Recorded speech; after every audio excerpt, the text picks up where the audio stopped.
আজকের গন্তব্য নামি আইসল্যান্ড। নামি আইসল্যান্ড কোরিয়ার মোস্ট বিউটিফুল প্লেস। এখানে প্রচুর পরিমাণে পর্যটক আসে বিভিন্ন দেশ থেকে। এখানে বাংলাদেশিও আছে প্রচুর। আমি যখন প্রথম কোরিয়াতে আসি, নামি আইসল্যান্ড নাম শুনেছি এবং ফেসবুকেও দেখি, তখন থেকেই আমার নামি আইসল্যান্ডে আসার অনেক ইচ্ছা।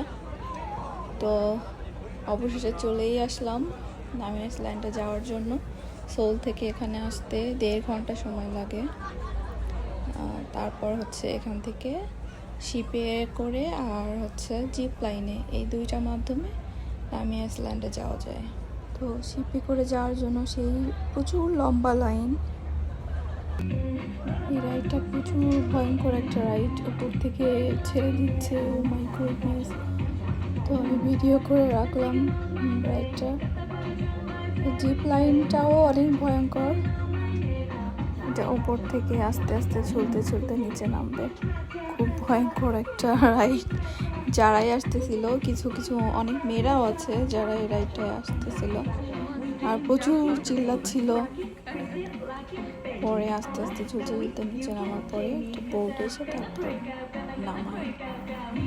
তো আমি আজকে জিপ লাইনে করে নামি আইসল্যান্ডে যাব। এই যে জিপ লাইন, অনেক উঁচু, আমি জানি না এটা কত উঁচু। তো এই যে উপরে উঠে গেলাম। আমি ছিলাম এবং অনেক কোরিয়ান ছিল এবং অন্য দেশের টুরিস্টও ছিল সঙ্গে। আমার তো খুব ভয় করতেছিল যে ওপর থেকে চারপাশ দেখা যাচ্ছে, নামি আইসল্যান্ডও দেখা যাচ্ছে। এখানে আমি দাঁড়িয়ে দেখতেছিলাম কিভাবে যায়। দুটা কোরিয়ান, অনেক বয়স্ক, দাদা দাদির বয়সী হবে। তো ওরা প্রথমে যাচ্ছিল, তো আমি একটু ভিডিও করলাম। এখন কি সাহস ওরে বাবা! এই যে চলে গেল। এটা দেখে আমার খুবই ভয় লাগতেছিল। আমি কিভাবে যাব আল্লাহ জানে, আল্লাহ করতেছিলাম। আর বাকি ভিডিও করতে পারিনি কারণ এটা খুবই ডেঞ্জারাস ছিল। ওরাই বলতেছিল এটা অনেক ডেঞ্জারাস, মোবাইল অ্যালাও না, ব্যাগ অ্যালাও না। অ্যানাদার ব্যাগ ছিল, ওখানে ব্যাগ বেঁধে রাখা হয়েছিল।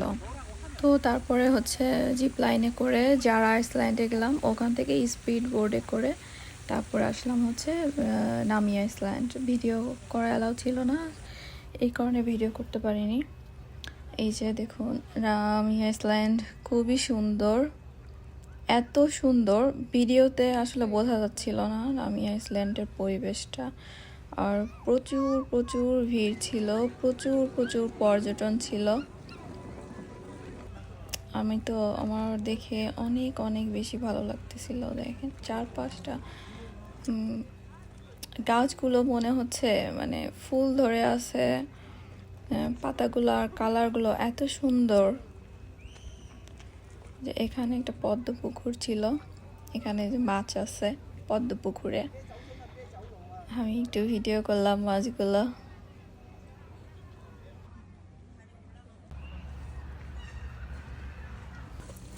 চারপাশটা কত সুন্দর। সবাই এখানে ব্যস্ত ছবি তোলায়, ভিডিও করায়। কেউ আছে টিকটক ভিডিও করতেছে। তো আমি হাঁটতে দেখতেছি। তো এখানে একটা প্লেস আছে যেখানে সব দেশের পতাকা রাখা আছে। তো আমি এদিকে আসলাম।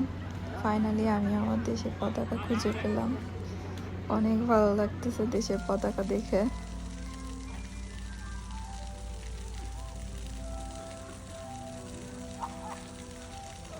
নামি আইসল্যান্ড থেকে এখন চলে যাওয়ার পালা, যেহেতু সন্ধ্যা হয়ে আসছে। যে এখানে লম্বা লাইনে সবাই দাঁড়িয়ে আছে, প্রচুর ভিড়। আমি তো ভিড়ের মাঝখানে পড়ে গেছি। যে চারপাশে প্রচুর লম্বা লাইন।